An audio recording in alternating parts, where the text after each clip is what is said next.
Hey everybody, welcome to episode 8 of We Are Southlands. Today, we're going to be discussing and talking a little bit about our church's call to multiply points of light here in the Southland. And so we're joined by Alan and Renelle Frau and Nick and Karin Saltas. Say hello. Hello. Yeah. And we're going to be actually talking about Southlands Fullerton as they are commissioned out as Mercy Commons. Yeah. So the first things first, we got to start off with some local fare. Mercy Commons is going to be located in Fullerton. So why don't you talk a little bit about what you brought us today? So I brought you some spicy fried chicken from Clyde's. Clyde's is on Harbour Boulevard, and it is the naked and the hot as cluck. There is another version that is so hot they give you gloves to wear. That is called 1930. Why 1930? Because I think that's actually when they came up with the rub. Oh. Of course, I could be completely making that up. Yes. Because the rub has been sitting since 1930. 1930. So it's, are they like from Nashville? I don't think so. It is kind of a Nashville hot chicken style though. So this is the hot one. Wow. Like I said, I didn't even bring the super hot one. I know you, Dan, you're not into spicy stuff. Well, Really yeah, but fried chicken. We'll see if we get hiccups from this. So that's what we do each episode. We want to bless our cities, bless particularly the homegrown industries and restaurants and coffee shops. And so shout out to Clyde's and go and support them. They're a new business, well worth the time. Very tasty. Where in Fullerton? Corner of well, it's opposite Drip. It used to be a number of things, and that's why we're hoping Clyde sticks around. It was a poke place, then it was Pedro's Tacos, and now it's Clyde's. Caliente. Really? That was the naked, bro. We're good. You should try this one. I'm good. No Really cluck. good. Really good. I don't need that clucking. Woo, that's hot. Okay, to me. I'm a wimp when it comes to this stuff, though. Okay, very good. Mercy Commons. Man, so excited, pumped. Lot of kind of curiosity around the whole thing. And so kind of I wanted to step back, actually start from the beginning. And just as I even thought about you guys, I thought about the first time I actually met Nick was actually at Frau's at a meeting that we used to call Coming to Community, and we used to meet at their home. And this was back years ago when my wife and I were sticking six. And I know that your guys' history... What year was that? 2013? No, I think it was 14. Okay. Yeah, I think. Maybe it was 13. Whatever. Yeah, anyway. Yeah, I remember chatting with Nick. Fullerton had just launched, and we were doing Coming to Community meetings still together and things like that. So it was pretty cool. Yeah, but the history that you guys share, I think, go further back than that. I would love to hear kind of how you guys first met and kind of learn a little bit about your history. Yeah. Well, we both served in, here I am with the fresh, moist towelette. Excuse me. I'm still going to eat this because it's delicious. It is good. But we both served on a leadership team of the same church in Johannesburg, South Africa, but in different seasons. So we had met each other because we'd done some ministry at that church. We were part of the same network and had common friends. And so we probably met, I want to say, at least mid-90s, maybe late 90s. So we were both newly married. And then Nick and Karin came over here, and it was just actually before we moved to take the leadership of a church which was called London Road, although in their day it was called Duduza. Wait, the what? Duduza. Duduza, it was a Zulu name. For encourage, yeah. For Okay. encourage. And Makes sense now. and so we kind of crossed paths, but kept in contact. In fact, one of our first weekends, Nick was back visiting because his mom had actually passed away, and he very kindly preached on that weekend in the church, and it was a church really in transition. It was really volatile at that time, turbulent, and Nick was able to come in and just bring wisdom and peace. And Ronella and I were kind of new at the helm. I see. So yeah, we knew that they were at Southlands, and we had a sense that at Southlands. Oh, okay. And we had a sense that we might end up in Southlands. So when we started to kind of do recce trips, particularly around 2005, we stayed with them quite often. They very much became family, sort of home away from home. And then when we landed in 2007, there was about 3 weeks when we landed, looking for schools and rentals, etc. When my mom with and Granny. us stayed with and them. all the children. All the 5 of you and Granny. Granny Jill saved the day. So very much a family vibe. Probably going back about 20 years, but obviously the last 12 years more close. One of my earliest memories was because we'd seen each other at a lot of sort of network stuff. But I remember when we moved to Johannesburg from Durban in 2001 or 2. We were at some network breakfast, I think it was a ladies' thing, and Karin gave me a whole gift basket from their church in Johannesburg, welcoming us with these amazing encouragements and gifts and prophetic words Chicken? and just No no chicken. chicken, I'm afraid, no fried chicken. And Oh, yeah. but it was just one of the earliest memories. We knew that they were about to move here, so it was one of those bittersweet things where it was like, oh, and they're going. Yeah. But I see. that was My most profound memory of Alan was when he was leading a band called the God Sessions. Yes. And they were touring, and they were actually staying. They were being hosted by Josh and Sandy Fisher. And at that stage, Alan had bleach blonde hair. yes. Oh, Platinum years. pictures. Yeah. Pictures. And yes, pictures worth 1,000 words. You should try to get hold of that. Did you really? I did. Didn't everyone in the 90s? Yeah. I do think it was thrown up on a screen at Southlands Yes, at some point, at wasn't some, it? at some I point think it's so. been used I had a as a bunch of kind of hairdressers in blackmail my home bait. Yeah. group, right? So So- they just do it for free. So. That's That brilliant. makes it better. Yes. Frosted Tips. I've seen you with Frosted Tips, pictures of your band days, Frosted Tips. Your band was It's your band called Frosted Tips. Anyway, No, moving definitely right not. And no, alas, I Right. missed that hairstyle phase. So 2007, moved here, joined the eldership team and began working closely with them, living just up the road. We were in Fullerton that first year. They were kind of on the border of Brea and Fullerton. Right. And so very much families, Yeah. I think we've had the same, we've shared Thanksgivings and Christmas Eves pretty much every year That's right. for Yeah. 12 years. So it's been amazing seeing our Oh, that's really cool. kids grow up together. That's really cool. So before the Fraus landed, what brought you to Southlands? So we completed a church planners training course through the network that Alan spoke about, and we knew that our season at the church was coming to an end. We were going to plant, and Chris, who used to lead the church here, called us in February. I remember it very clearly. I remember it being after Valentine's Day, but before the end of February. I don't know why I remember that, but I still remember that. And he said, "Do you guys still have a desire to be in the United States?" And God had been kind of calling us through various prophetic words. We'd done a number of visits in 1998 and in 2000, and 2001 had just happened. September 11th had just happened, and so all the doors just shut down, and we thought, Yeah, I mean, "Man, for those who weren't outside of the country, you may not know, but the country literally shut down. Yeah. You couldn't get in on a tourist visa. Sure, You just couldn't, understandably, yeah. yeah.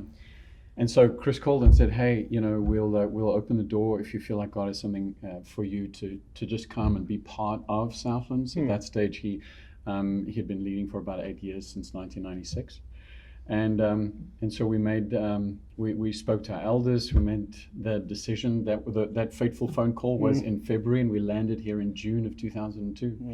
I was Mr. Mom. Karin worked at the school, and just steadily got more engaged in the church. We came on to eldership, I think, in 2003, and the rest is history. So I blame Chris then for you Yes, being here. yes, many, It's Chris's yeah. fault. Okay, that's good to know. So how did I mean we've been a multiplying church for our whole entire history. God has been kind to us in that way, even before we were called Southlands. But specific to Fullerton, and maybe Alan, you could kind of talk to this, or maybe Nick, you can too. How did the idea of Southlands Fullerton, how did that kind of come about? Yeah, that's a great question. You know, we joined 2007, and that was towards the end of quite a frenetic season of multiplying as a church. So under Chris's watch, the church multiplied 12 times in 14 years. Wow. Not all of those churches exist today, but by any standards, it was just a very fruitful time from a multiplication point of view. And I think towards the end, we all felt, you know, just some wear and tear from that. And so the last 3 years, when we were here of Chris's leadership, it was really re-looking at what multiplication might be from a sustainable point of view. There were 2 churches planted during that time that are actually doing really well today. But when I was given leadership of the team 2010, we really felt to press pause on multiplying and just say, man, we've won a lot of away games, but not so many home games. What is it to just grow in pastoral health, financial health, even missional health? What is it to make disciples of Jesus in our own zip code? And so we kind of pressed pause for about 3 years, and God was kind. We'd moved into this building and really experienced some growth and momentum, and then started saying, okay, well, multiplication is in our DNA. Now, how do we do it? Right. And you know, the whole multi-site thing was very much just on the up at that time. So we spent a couple of years just exploring different models. It's very easy to kind of moralize models. There's many good models out there, some not so good, but we were just like, well, Lord, what are you calling us to do? Sure. And we took a trip up to Sacramento to visit a friend called Rick, who had been multi-siting, and gleaned some wisdom from him. And I think during that trip, something just gelled for us, where we felt, no, this is our next step. We won't only do multi-site, we will do autonomous churches too, but that's the next step. So I think we settled that's the next step for us. Where and who, not too clear. Sure. Around that time, I was doing a little prayer walk / prayer jog, just down Harbour, where Harbour meets Brea Boulevard by that new Starbucks, and really felt God sort of arrest me and say, this is the city, which in some ways was obvious because we had many Southlanders living in Fullerton. We live in Fullerton. There were probably about 70 people living in Fullerton, plus minus. And so I came back to the team and I said, I think it's Fullerton. Let's go where our people are and start close by first up. And there was just wholesale agreement around that. It wasn't too clear who was going to lead it. And actually, as we did the pre-launch, there were 3 eldership couples in the mix. And we thought, man, that's going to be great to start with a strong team. But you know, as the pre-launch happened, it became clear that it was Nick and Karin. So you know, knowing that this was an experienced, trusted couple, strong leaders, very capable, it's like this is a good way to launch. We're learning, you know. And that was, what was the date of the launch? March 10th, 2013. March 10th. Was our first prayer and vision meeting at Lemon Park in Fullerton by the splash pad. Right, it was quite profound. And the official launch in September of that year. Right? In Laguna Road Elementary, we did evening meetings. And if I can just say, one of the things that characterized Southlands prior to Alan's leadership was kind of a ready, fire, aim mentality to the idea of church planning, in the sense of, you ready? Let's go. And I think one of the things that Alan and the team did really well is saying, okay, how do we do this in the healthiest and also in a way that will produce long-term health for not only the sending church, but also for the church that is being planted there. And so when I look back on my notes, I have meetings dated October 2012, where we are talking about what this will look like, what the leadership team will look like. That's awesome. And so it's one of the marks of Southland's planting journey since Alan has taken over. It's just It's just slower is better, and slower actually lasts longer in the long term. So I'm so grateful for having that kind of runway, because what it's meant is just a solid group of people that have been shepherded and pastored through the planting process, that are now actually teaching other churches how to do that. It's amazing. So it's about 6 years. Mm-hmm. Yeah.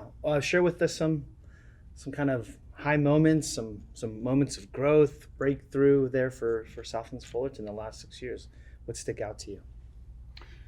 Well, I'll share a moment where my faith was at an all-time low. It was our final meeting at Laguna Road Elementary, and it was freezing. It was December, and those of you that have rented venues will know it's the setup, it's the teardown. We dragged the trailer in. There was no one around to open the building, so we didn't know what to do. And so Rob Frampton pulled out his guitar and we started to worship. And about 24 people showed up. And I turned around and I said to Neil, well, it was a good run. 3 months is not that bad, We did it. We tried something. It's good. And Neil, in his God-given faith and optimism, was like, bro, this is nothing. Just wait. And 2 weeks later, when we launched at the YMCA in January, it was phenomenal. And God has been so kind to us over that period. And yeah, it's been an amazing journey. I think from the outside, some marks of the Fullerton congregation. Obviously, it's like the first child. You're making your mistakes on them, and you're learning your lessons. But incredible sense of team. What's that? Sorry, Asher. Yeah, that's right. Sorry, Asher. Incredible sense of team. Kevin and Shan were initially going to be part of that team, and then I asked them to come back because we felt really just pretty bereft, and undermanned at Brea, and it was quite a shock to the system to send out that many people. Sure. And it's not just how many; it's quality. Right. People.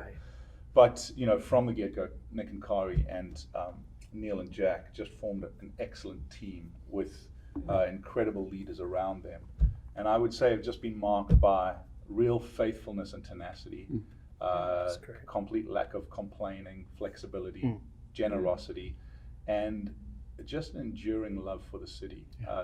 That's been a real mark, and I think that's formed very much how we've tried to multiply after that, to say, man, let's go and dwell in a city. Christ became flesh and dwelt among us, and just their mantra for the joy of Fullerton and the glory of God. I think I got that right. Is that right? But there really has been a sense of like, let's be good news for the city. Let's speak the good news, but let's be good news. So watching people move in, change jobs, change schools, change coffee shop routines, and just go, we're going to be good news to the city and love it. And that warmed my heart because we love Fullerton. We live there, even though we pastor here, and just going, we need to do that again and again and again. It's great. That's so cool. You guys have had a lot of transition throughout the years. Different home addresses across continents and churches and role shifts, and now we're at another kind of momentous transition. And then all the changes and all the things you guys talk about, this 12-year friendship, that's so cool. What remains for you guys, and what has never really kind of changed between the two of you guys, just as family? Can you speak? Don't do that. Do you want to speak? Don't do that. Otherwise, Nick and I We'll just monopolize it, monopolize. She's just like, Karin's just here to eat the chicken. That's one thing that has not changed over 12 years. Right. Alan going, do you want to add something? And me going, don't do that. I think it's longer. It's been longer than 12, I think. Yeah. that hasn't changed either. Don't do that. I think one of the things that has not changed has been a commitment to this relationship, which, with so changes and stuff like planting out a congregation and working on models, and I mean, it's just a lot of stuff that your relationship has to go through, and I've just been yeah, I just feel like over all those years there has been a commitment to the relationship and the sustaining of the relationship, which I'm incredibly grateful for. I think it, with all ministry, it's work, but it's also friendship, and so it can get complex, but I feel like there's been a dogged sort of, let's make sure that we come out the other end of this with our relationship intact, and so that is one thing I feel has not changed. Yeah, and those are the kind of helpful things where you have a conviction of what you see in Scripture in terms of working in team, and so that is the thing that we hold and we work through and towards that, rather than just saying, we hit a bump or whatever. So I'm very grateful for that. It's not easy to find. I think a lot of us are probably in some ways envious of that kind of family relationship. That's pretty cool. I will add, Yeah. we don't often bring up the South African culture thing, but we really are you guys South the two couples left kind of in the mix that have a South African heritage, and have sent out some incredible South African couples. And I think this is a shared value that we have of really trying to immerse ourselves in American culture and love this incredible place, but not lose what is kingdom about South Africa. And I think we recognize that there's much not kingdom about South Africa. And so over the years, we've kind of helped each other sort of leave that behind. So South Africans can be incredibly stubborn. They can sometimes have sort of a view of authority that's like my way or the highway. And just a few things that we've had to kind of, even the way you are in team. And we've really tried to take on some great kingdom aspects of what it is to be American. We love being here. But I'll say this, and we've tried to keep this in the mix in Southlands. I think the South African tenacity, and we have this term called fuss bait, which is like you bite tight, you keep on going. The South African high value of community and of hospitality and of generosity are things that are kingdom. And I think that we've continued just to say, let that not just be a South African thing, but let's bring this in as part of this culture, because we see it in the Bible. And so I think that's another thing that we share. Yeah, that is cool. So it's cool to hear your stories of that time frame, because that's about the time my second son was born in January, and that's when we actually left our old church to start looking, and we were in the process of sticking six. And I remember shortly after that year, I ended up joining through the greenhouse thing, the worship team here at Southlands. And I remember sitting in the seats, meeting this guy for the first time named Andrew Shear, and we're just kind of talking and just getting our nerves out before we go up on stage. And so many people after was like, God is so good when he multiplies the church, because he sends other people and he fills gaps, and then there's strength that comes through. And it's been really cool to see. But another thing that I've learned being at Southlands is the idea of gospel goodbyes.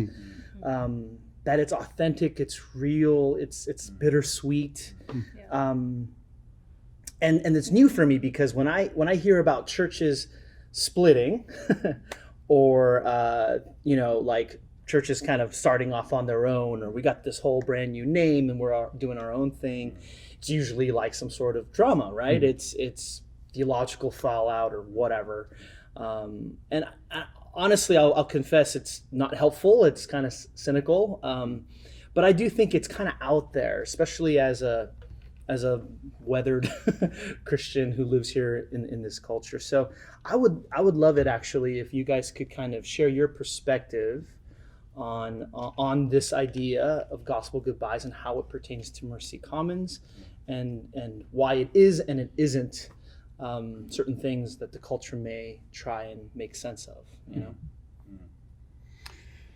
Yeah, I mean, I think one of one of the things that Alan mentioned is there's certain biblical cultures, and there's certain things that God calls us to that transcend time and model and all of those things. And Alan and I have always functioned under what is best for her, the bride, and we will submit our desires for what is best for her. I don't think enough church leaders are making decisions with those lenses on, in terms of what's best for me or us, actually what's best for the bride.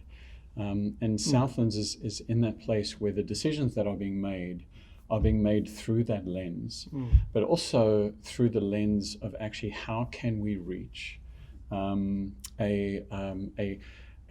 it's not a landmass, I guess, a geographical area like the Southland, in a way that is really being reached for the gospel.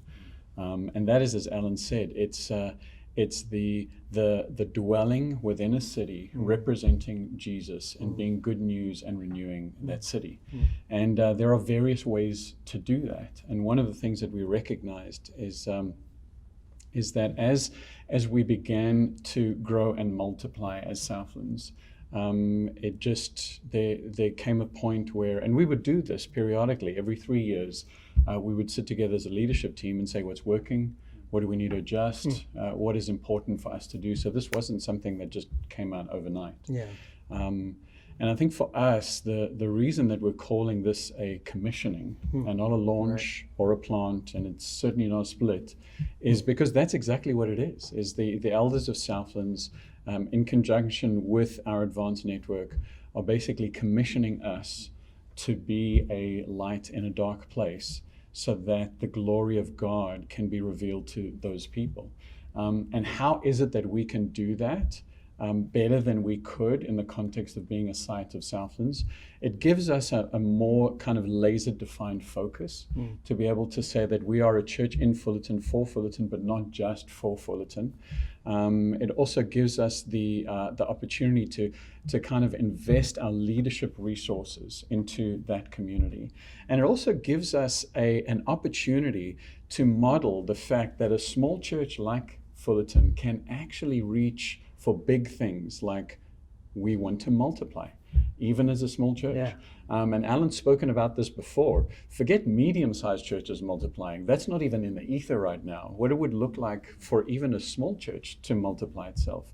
And so this gives us the opportunity to actually say, okay, we are healthy, we are growing, and all of that is because of the investment that Southlands has made in us. We carry within us the DNA of Southlands, and there will always be something of Southlands and Mercy Commons.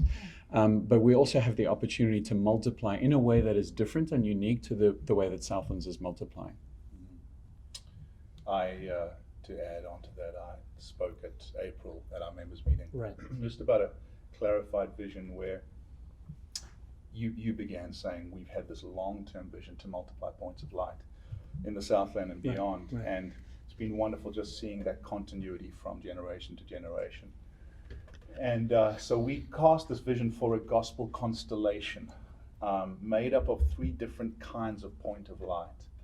And I think in our last 5 years, we've really focused on the Southlands light, the multi-site, which we continue to be committed to, and are even prayerfully exploring what might the next one be, even if it's not soon. And yet we're saying, actually, this constellation, we feel it's bigger than just Southlands congregations. There's an advanced component that, as we've continued to shape and serve our advanced church network, we really want to plant and strengthen advanced autonomous churches in this west region of the United States, and are so excited about doing that. But then there's a third kind of light, and that's what we just call a kingdom light, and that's neither Southlands nor advanced, but just people, churches that we're working with closely, particularly through our Manor Forum, where it's a wide range of churches from Presbyterian to Pentecostal, everything in between, where we just are forming kingdom alliances to see them strengthened. And so this vision has required us just to step back and say, look, even if it feels at times like a Southlands loss to commission Fullerton, it's a kingdom win in terms of our vision here. Yeah. Because one, we will still continue as brothers and sisters closely, but they step into what really advanced needs in many ways, which is not really small, a small to medium size, strong, maturing church with really healthy cultures that will really strengthen other advanced churches that are generally smaller, that are saying, oh, I can be that. Because at times, I think advanced churches in this region look at Southlands and go, that's like 10 years away, but they can look at a Mercy Commons and say, no, that's 2 or 3 years away. And so just felt, that actually is a good thing. Now, to answer your kind of more cynical, what's the story behind the story? I think we've always said we're not denying that there are some maturity dynamics and some personality dynamics. Nick is a certain kind of leader. He's a strong leader. I've always said Nick is the kind of guy that needs to sit at the head of his own table. But he has come very often to say, let that not be the thing. Let God's kingdom be the thing, and I'm willing to not do that if that's not the thing. And I just think that there's been an agreement beyond the maturing of the congregation and beyond his wiring to say, no, we feel in God that this is a kingdom win for us. And so we are honestly, I think we've done our grieving, and now we are just excited to see what's going to happen. So 133 we gather in a few days' time, down in Fullerton to pray for them and hear the vision of Mercy Commons and get behind them and stand in their corner and root for them.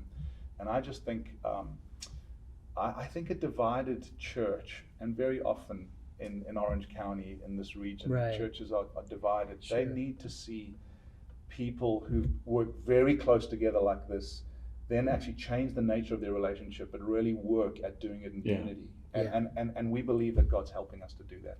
So good. It kind of begs a question for me, at least, just as a curious person. Does this mean, Alan, from a multiplying model perspective, that our multi-site churches will one day inevitably become autonomous churches? Is that kind of the idea? Great question, and I know that this has raised that question. I just always say it's possible, but not inevitable.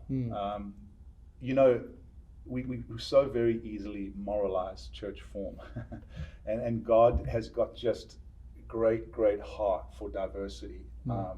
And in the multi-site thing, I like to look at multi-sites in essentially 2 ways, and both of them are very valid. The one is like training wheels on a bicycle, where the multi-site model is there to give stability until that bike is up on its own 2 feet and the rider can ride it, and then you take the training wheels and you say, we celebrate. This is fantastic.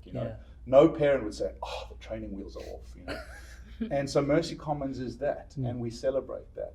I don't think that's the only way to do multi-site, though. We were recently in St. Louis, and there the Clydesdales of the Budweiser trucks horses are these horses that are just amazing. And if you go to the Clydesdale farms, I'm told that these Clydesdales by themselves are just magnificent animals. But for occasions, they come together and are yoked together to pull these big giant wagons of beer. Maybe the wrong metaphor, but stay with me. I think that there's the training wheel model. There's also the Clydesdale model, which is we want each congregation to grow into a statuesque, mature horse, as it were. But also we want them to be able to come together and be yoked to pull the wagon of mission. Yes. And so we feel like we'll do both. There will be some training wheels where we say, you're on your bike, go for it. We'll still be in contact and still do mission together, but there's another, we yoke together, pulling this wagon of mission. And at the moment, the remaining 3 are just exploring that, saying, Lord, help us to be Clydesdales for as long as you want. We'll keep on checking in, and maybe we'll add a Clydesdale. And if we find like, man, it's just not working, we might just take the training wheels off. But I just think there's 2 models, and I hope that's clear, hopeful. Yeah, that's helpful. Wow, Mercy Commons. What are you guys most excited about for Mercy Commons? What can we pray for? What we are most excited about really is kind of encapsulated by our name. We live in such a contentious society. People are yelling at each other and crying out justice, which we need. But very few people are crying out for mercy for other people. And we want to be a community that revels in his mercy, that proclaims his mercy, that demonstrates his mercy by the way in which we live, and that also practices practical mercy in the context of our city for the common good. Commons represents for us a resource that is available to all, but that everyone has an equal responsibility for. And so one of the things that we want to do is we want to hold up really high the value of God's mercy and truth, while at the same time continuing to be a common people that have been touched by the uncommon mercy of God. One of the things that you can certainly pray for is a building. We have been, and our leaders have been, incredibly sacrificial and flexible in the way in which they have just rolled with the punches. And as we've grown, one of the joys has been we've added kids, and we're looking for a place to put those kids and people. And so we really are asking God for a physical footprint where we can actually serve the city, and not just serve as a gathering or meeting place for us, but really a place where mercy can be found in the context of the city. And we have a couple of irons in the fire, but in reality, we really need God to do something. And one of the things that has kind of really stirred with me in all of this process is how little faith I've had in certain times, and God has just, or Jesus said, all I need is a little bit of faith, and if you give me a mustard seed, I can move mountains with that. And so for right now, I'm just asking God for the gift of faith so that we can love and serve our city better. What about you, Ben? Yeah, I think it's just the most incredible group of people, and we're just so excited to see them progress in their own applying of the gospel to their lives, and then proclaiming that verbally and demonstratively to the city in which we live. Yeah, you guys have some good people. We do. Yeah, some good people. What ways can we stay partners in terms of ministry? And we're going to be neighbors. How's that going to work? Yeah. Well, we, even this week, were talking about how we continue that vital relationship. And I think certainly in terms of our advanced family, we will gather together with Mercy Commons regularly. So, for instance, Rigby and Sue are coming up to actually do the launch. They're a couple from South Africa that we have both very tender, close, and long history with. And so they're with Mercy Commons the one weekend, then they're with Southlands the next, and the Mercy Commons eldership team are going to join us for that. So like the very next weekend, we're just going to go, this is how it's going to be, and other advanced churches are going to be there. And then, in terms of our partnership around certain mercy and justice initiatives, we still, both financially and in terms of human resources, committed to that. In terms of Thailand, in terms of other missions trips, for instance, perhaps to South Africa, we would just go like, man, we've got a common history there. Let's do that. So we will continue in meaningful ways. We'll have to find a new rhythm, and I think part of it is we don't want to play helicopter to them. We want to give them space. But I love the fact that the week after their launch, Nick was like, "Hey, can I be part of that?" I was like, "Absolutely! It's an advanced thing, So we will find a new rhythm, but it will be a real rhythm. That's cool. Very cool. You guys have any last kind of things that you want to tell Southlands here? Parting words? Yeah, as I said at the members meeting, just deep gratitude, not only for Alan, for the eldership team, but also for Southlands, particularly Southlands Brea at the time of 2014 onwards, because it's been Southlands Brea that has paid the biggest price in terms of not only the people that have been sent, but as Alan said, the quality of people that have put their hand up and said, yeah, I believe this, to the extent that I'm willing to say a gospel goodbye, knowing what that represents for us. And then also just, as Karin said and Renelle mentioned, just the tenacity with which we are being pursued relationally. in terms of what that looks like. So it's not a CEO wouldn't want to be here. It's really, and we're excited about this, and we want to help to whatever extent that we can help. And so just deep gratitude for this couple, for the eldership team, and for Southlands as a whole. Yeah, I think,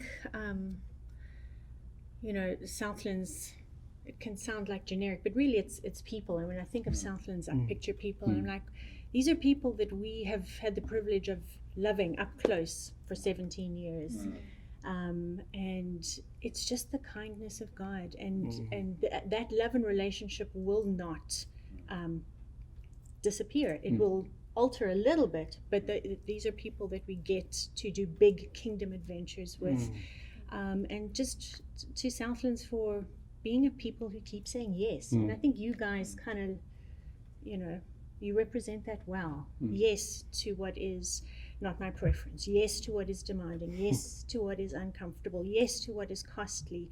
Yes to what I believe God is leading us into. And just profoundly grateful and deeply convinced of the reward of God that's coming. Yeah. Wow. So excited for you guys. And on behalf of Southlands, you're welcome. Oh, pleasure. And just so excited for you guys, and so filled with love and joy for you guys, and excited for what we'll do together. We're going to kick some kingdom butt together here as neighbors. Yeah? Okay. Well, thank you guys so much for sharing your story. Thank you guys for joining and tuning in. We'll see you next time.